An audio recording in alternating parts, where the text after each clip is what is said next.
behalf of Peter Smith. It's about a dental appointment. Yes. It was just to see if I could make an appointment. Yeah, 1 o'clock will do fine. Tuesday? That's fine. Well, he's been up with the tooth and I think it might be something.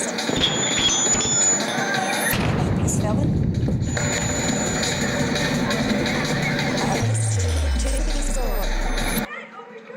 That's not a problem. That's not a problem. Tuesday at 4 o'clock, that's fine. No bother, thank you. Thanks, bye. You alright? Right, guys. Lunch is ready. Okay.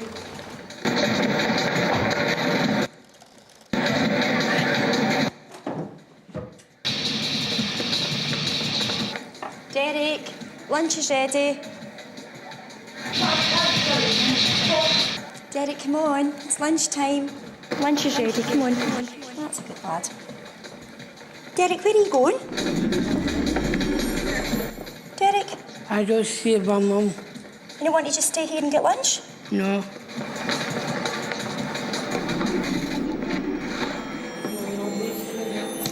Derek, where are you going? Derek, where are you going?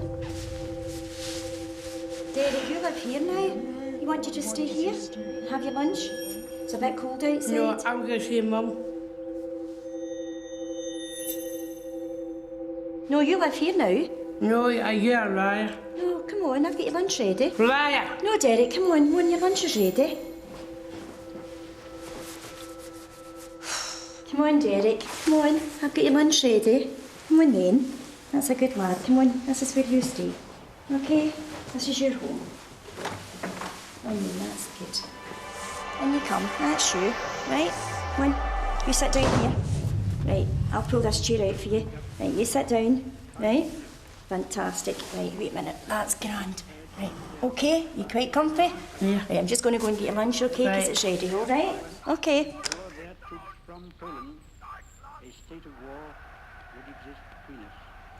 Right, guys. Macaroni, okay? Yeah. That's what you're having the day. Well, that's what you asked for, wasn't it? Aye. Right, okay. Derek, I'll put yours out just now. If you say. Yeah. Thanks. Oh, it's sticking, so it is. There you are. Oh, it isn't half. It's well stuck, isn't it? Aye. Right.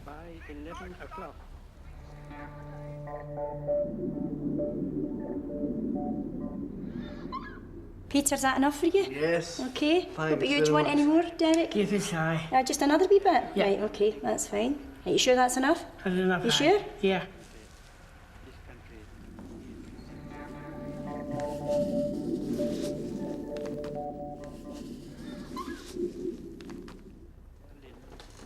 Handed the German government the final note, stating that unless we heard from them by 11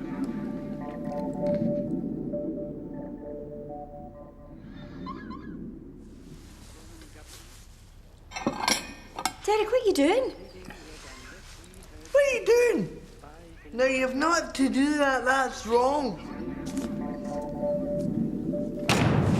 What are you doing? No. I'm going to get very cross with you if you don't stop that. That's not yours. You've got yours on your plate. I've already told you not to touch anything that doesn't belong to you. Do you understand? Yes, yeah. No more.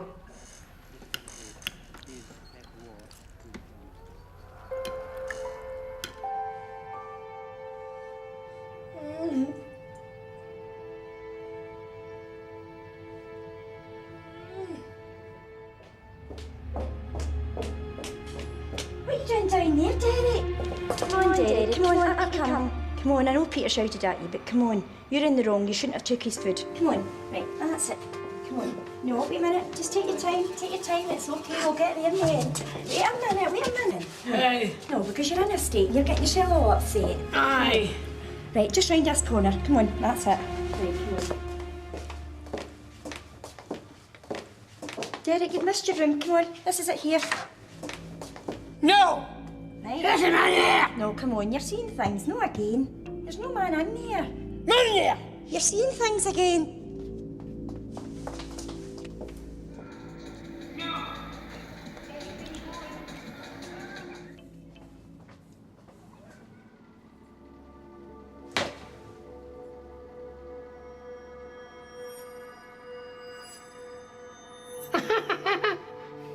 I'm Derek.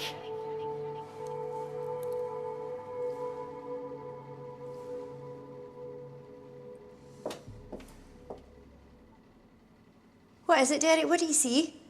My dad. It's only you, Derek. I am younger. I am.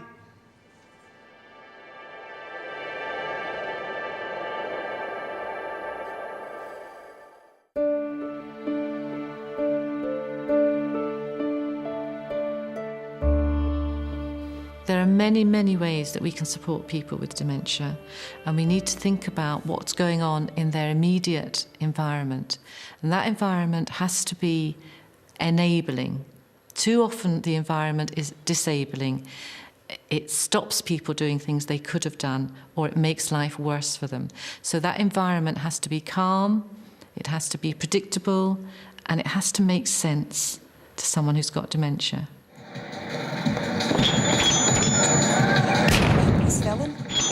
Noise is one of the most distressing things for people with dementia. And if you think about an ordinary house, there's a whole lot of things going on that we think are quite normal and natural.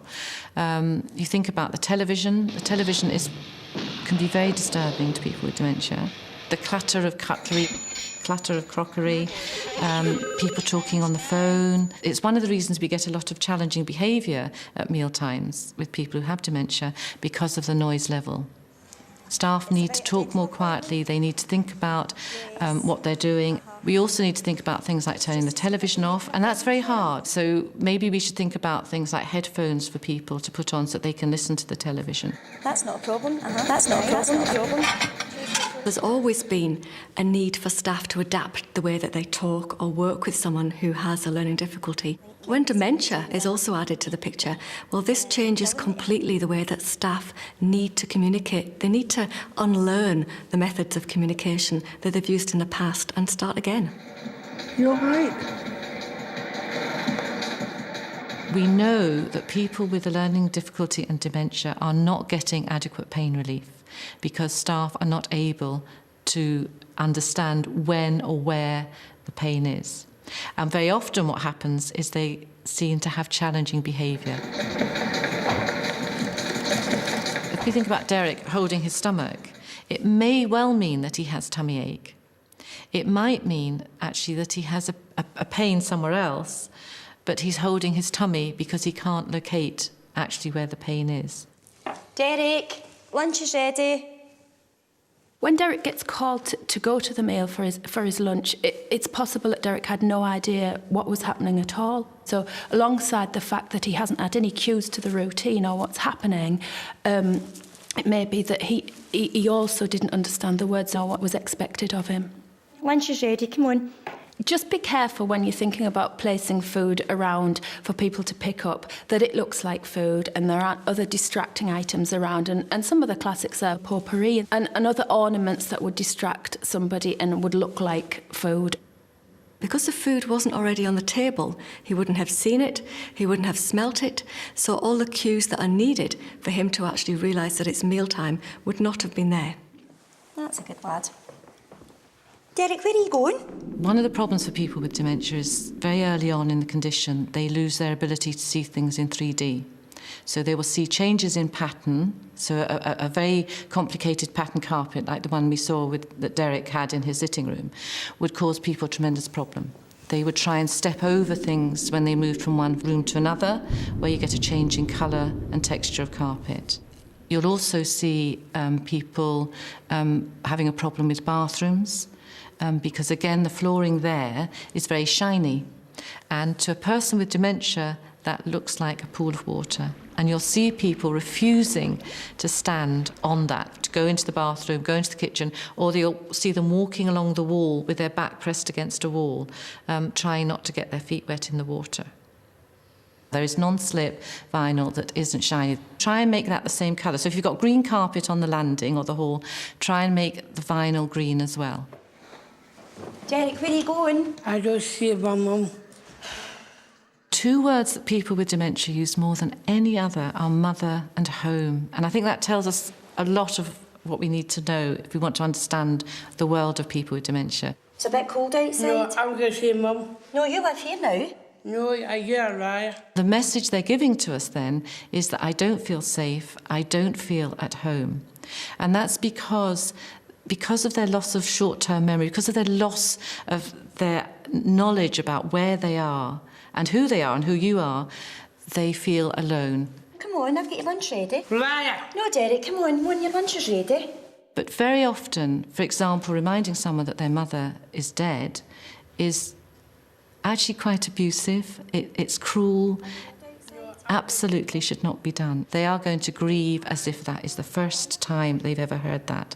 So what we would do is we would go along with their reality. So we might say something like, for example, if somebody's wanting to go home, very often what I would say is, hang on a minute, I'll get my coat, I'll walk down the road with you. They've got dementia. They're going to forget the thing that agitated them, that made them want to go home. You don't have to go very far before you can say, I wonder if the kettle's boiled yet or something, and return. But you stick with their reality, and all the staff have to do the same. You cannot have one member of staff doing one thing and one member of staff doing the other. In you come, that's you, right?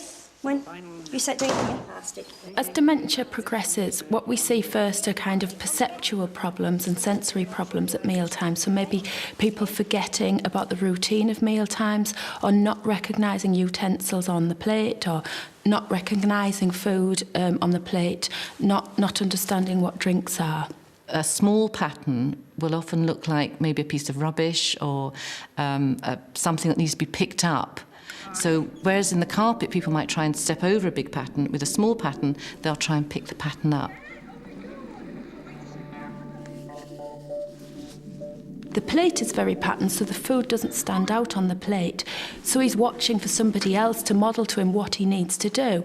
So when his friend starts to eat from the plate, then he gets a clue, which then means he takes food off the plate, because that's the only clue he's been given.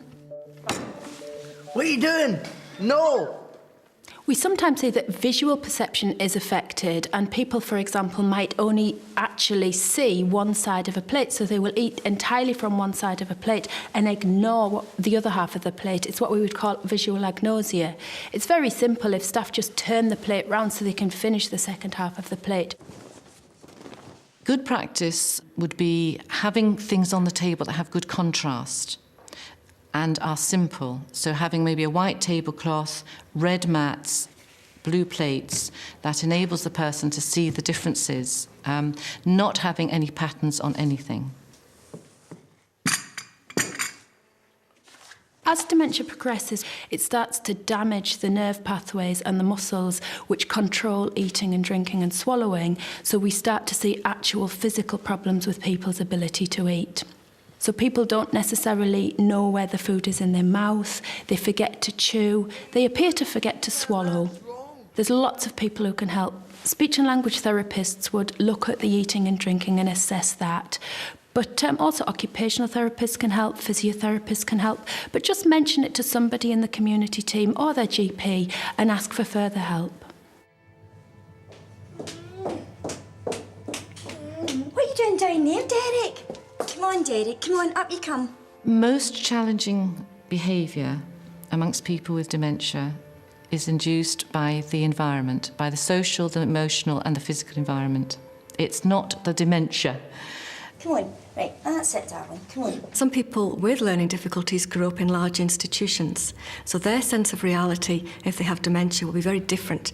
They may be used to very set routines. For example, if someone always cleared away the table after a mealtime, if they have dementia, they may go back to this particular time and become quite upset if anyone else tries to clear the table for them. Hey. No, because you're in a state and you're getting yourself all upset. Aye. Right, just round this corner. Come on, that's it. If the staff can get the right response, we know they can dramatically reduce challenging behaviour. And that is better for everybody. It means we can reduce the amount of drugs people are taking. A high proportion of drugs that people with a learning difficulty and dementia have are there because they have challenging behaviour. Derek, you've missed your room. Come on, this is it here. One of the characteristics of the condition is that people are losing their short-term memory. They're slowly moving backwards in their lives. That means that if they're in an environment which is very modern, an environment which doesn't have lots of signs and clues, they are going to feel lost and agitated and frightened. No! Right. Get him out of here! No, come on, you're seeing things, no again. So that what we need to do is to have lots of things which help the person understand where they are, what they're meant to be doing, and where they're going. So putting signs on doors, for example, is one way we can do that. So pictures of them when they were younger, putting things outside the door that will draw them to that door. Where the signs go is so important. I have the experience often of people putting signs up and then saying they don't work. And that's because we'll often put the signs up at our eye level. But if you think of someone with Down syndrome, they're much shorter than us, and they will often walk past the sign. When someone with dementia looks in a mirror, they may very well not recognise themselves for who they are. But they may look and see an older person because in their own sense of reality, they're much younger. I'm Derek. So they may see themselves as a family member, or they may completely not recognise the person at all. People can be terrified by mirrors, by what they see in the mirror. What is it, Derek? What do you see? My dad. It's only you, Derek. A very common experience that I come across is people at night shouting, "There's a man in my room, get that man out my room." Or a lady that I know who said people were dancing on the end of her bed. And if you say people are dancing on the end of your bed, it's a short step to getting some antipsychotic medication. That sounds pretty hallucinatory. But actually, when I went in the bedroom, there was the dressing table with the 3 mirrors on. And of course, the more she was shouting at this mirror, "Get out my room," the more people were dancing at the end of her bed. So what we need to do is to think about the mirrors. So it may be that a mirror is fine in the morning, but not at night. Or when he walked past the door and he saw his reflection in the glass and he saw somebody outside. That couldn't be Derek, that was another person because they were too old to be Derek as he perceived himself. For people with dementia, it's particularly important that we know about their life in the past so that we can communicate with them in the present and the future. And life story work is the way that we can do this. Derek, look what I found. Who's that? It's me. Is that you? Aye. All right. In Derek's photo album, for example, there's not just the photographs, because in time he may actually forget who those photographs are of. So what's essential is that there's notes and information written for future carers so they can talk to him about the photographs. Without that information, the photographs won't mean anything. One of the things about having Down syndrome is you have quite short legs. The problem is when you've got dementia, the part of your brain that understands the geography of your body has gone, and the person no longer can organise their body in the way they did before. So what we very often see is people with Down syndrome in chairs they've always sat in, but sitting with their legs dangling, and then slowly they slip down the chair. And what then happens is they end up with a backache. And become very, very distressed. So we need to think about the sort of seating that people have. We need to support people, support their feet. People with dementia need supporting.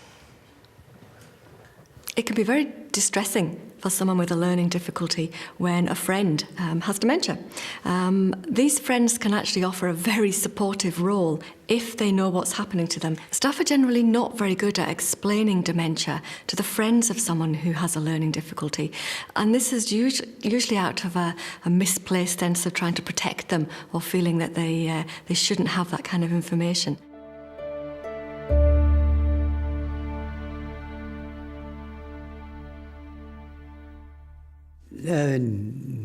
Found out I had dementia. As none as no. It wasn't explained to him what was happening to his friend, so he wasn't involved in being able to help at all. It was more confusing and more worrying for him, actually not knowing what was happening to her. The staff should told us properly, not push it aside. The staff should be taught better. Staff don't listen. Man dummisar. Man stod.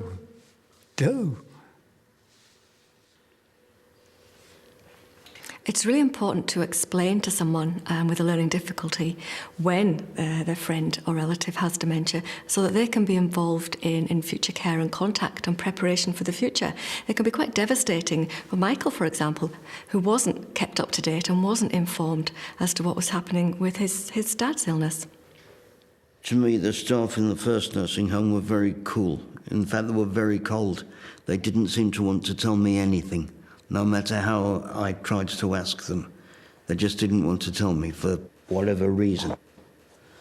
And I felt like really losing my cool with them because I was thinking to myself, look, this is me. I want to know how my dad is, what he's got, things like that. And they wouldn't tell me. We kept thinking it could have been anything. But unfortunately, we never thought about dementia. In fact, neither Sov nor I knew about dementia. So I must admit I'm a bit embarrassed about that. Not to give information about these changes to someone with a learning difficulty can be extremely traumatic and distressing. It can sometimes be harder actually not to know and to imagine things that might be happening than actually to be told the truth. Who's that here? Can you see it? Who's that? That's your dad, isn't it? Aye. There's many, many ways that we can support people with dementia. And most of those ways are actually quite cheap, they're quite straightforward, and they're not complicated.